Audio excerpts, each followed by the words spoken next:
வணக்கம் நண்பர்களே, எல்லாரும் எப்படி இருக்கீங்க? நானும் நல்லா இருக்கேன். இந்த பதிவு பிரதோஷ வழிபாடு பற்றின ஒரு அழகான பதிவு தான்.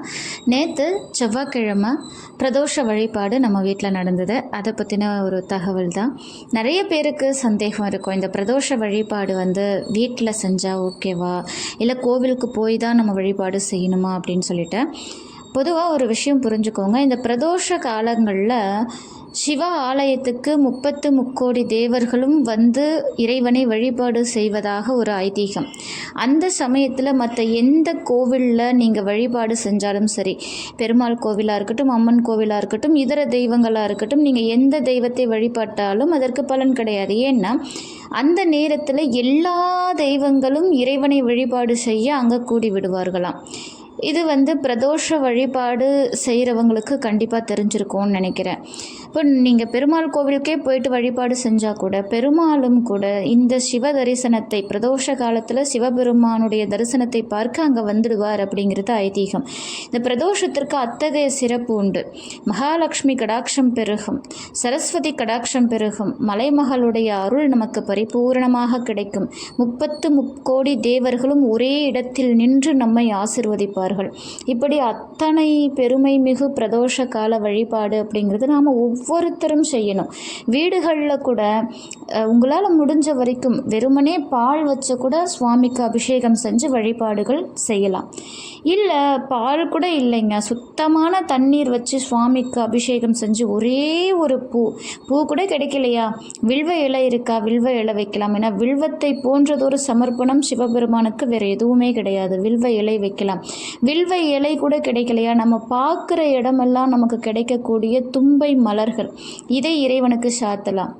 ஏன்னா மிகவும் எளிமையான தெய்வம், எளிமையான வழிபாடு இறைவனுக்கு நாம் செய்து இறைவனுடைய அருளை நாம் பெறலாம். இப்படி தான் செய்யணும், அப்படி தான் செய்யணும் அப்படிங்கிறதெல்லாம் கிடையாது.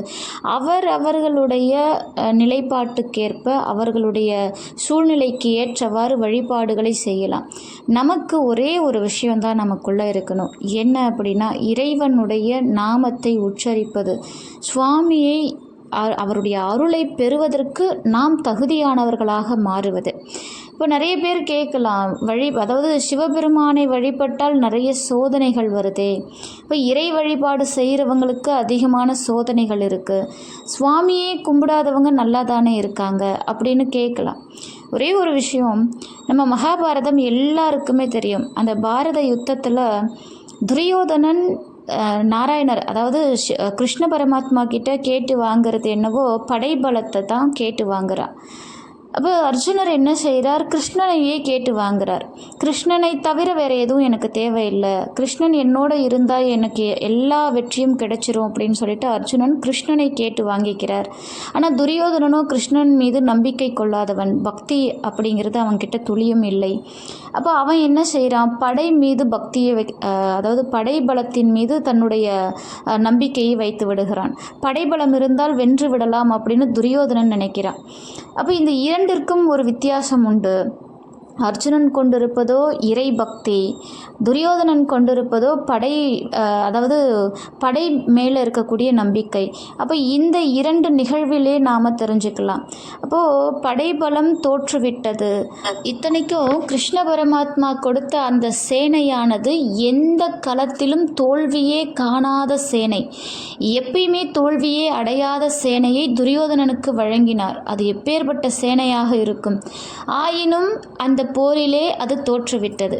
ஆனால் பாண்டவர்கள் வெற்றி கண்டு விட்டார்கள்.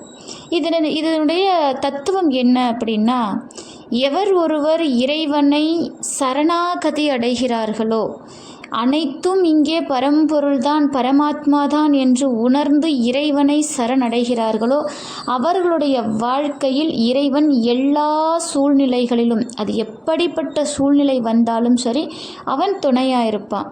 ஆனால் இறைவன் மீது நம்பிக்கை இல்லாமல், இந்த உலக வாழ்க்கையின் மீது நம்பிக்கை கொண்டு, இந்த நிலையற்ற வாழ்வின் மீது பேராசை கொண்டு நாம் செய்யக்கூடிய ஒவ்வொரு செயலும் நமக்கு ஆபத்தை விளைவிக்கக்கூடியது தான். இப்போ இறை பக்தி அப்படிங்கிறது என்ன அப்படின்னா, சரணாகதி. எனக்கு எதுவும் தெரியாதப்பா, எனக்கு மேலே நீ தான் இருக்க. ஏன்னா நமக்கெல்லாம் மேலே ஒரு சக்தி இயங்குது, அது உண்மை. அப்போது எப்படிப்பட்ட அறிஞர்களும் அதை ஒத்துக்கிட்டு தான் இருந்திருக்காங்க. அப்போ நமக்கு மேலே இருக்கக்கூடிய இறைவன் தான் அனைத்திற்கும் காரணகர்த்தா அப்படிங்கிறத நாம் உணர்ந்துட்டோம் அப்படின்னா, நம்மால் ஆவது ஒன்றுமில்லை, இனி அனைத்தும் அவன்தான் அப்படிங்கிற எண்ணம் நமக்கு வந்துடும். அப்போ நம்முடைய வாழ்க்கை இன்பமயமாக இருக்கும். எதை பற்றியும் நமக்கு கவலை இருக்காது. எந்த சூழ்நிலை வந்தாலும் சரி, இறைவன் எனக்கு முன் இருக்கிறான், அவன் என்னை காப்பான் அப்படிங்கிற நம்பிக்கையோடு போய்கிட்டே இருப்போம். இதுதாங்க இறை பக்தி. இப்போ இறை பக்தி அப்படிங்கிறது நமக்குள்ளே வரணும் அப்படின்னாலே அது ஒரு பெரிய வரம். எல்லாருக்கும் அந்த இறை பக்தி அப்படிங்கிறது கிடைச்சிராது. பூர்வ ஜென்ம பழைய பலன் இருந்தால் மட்டும்தான் இறைவன் மீது நாம் கொண்டிருக்கக்கூடிய பக்தி முழுமை பெறும். இந்த சரணாகதி அப்படின்னா என்ன அப்படின்னா, துளி சந்தேகமும் இல்லாமல் வாழ்க்கையில் எல்லா சூழ்நிலையிலும் இறைவன் நம்மோடு இருக்கிறான், எப்படிப்பட்ட சூழ்நிலையிலும் இறைவன் கைவிட மாட்டான் அப்படின்னு உறுதியாக நம்பிக்கையோடு அவனை வழிபாடு செய்வது தான் இறை பக்தி. இந்த பக்தி நம் அனைவரிலும் இருக்க வேண்டும் அப்படின்னு நினைக்கிறேன். இறைவனுடைய அருள் அனைவருக்கும் பரிபூரணமாக கிடைக்கட்டும். நன்றி, வணக்கம்.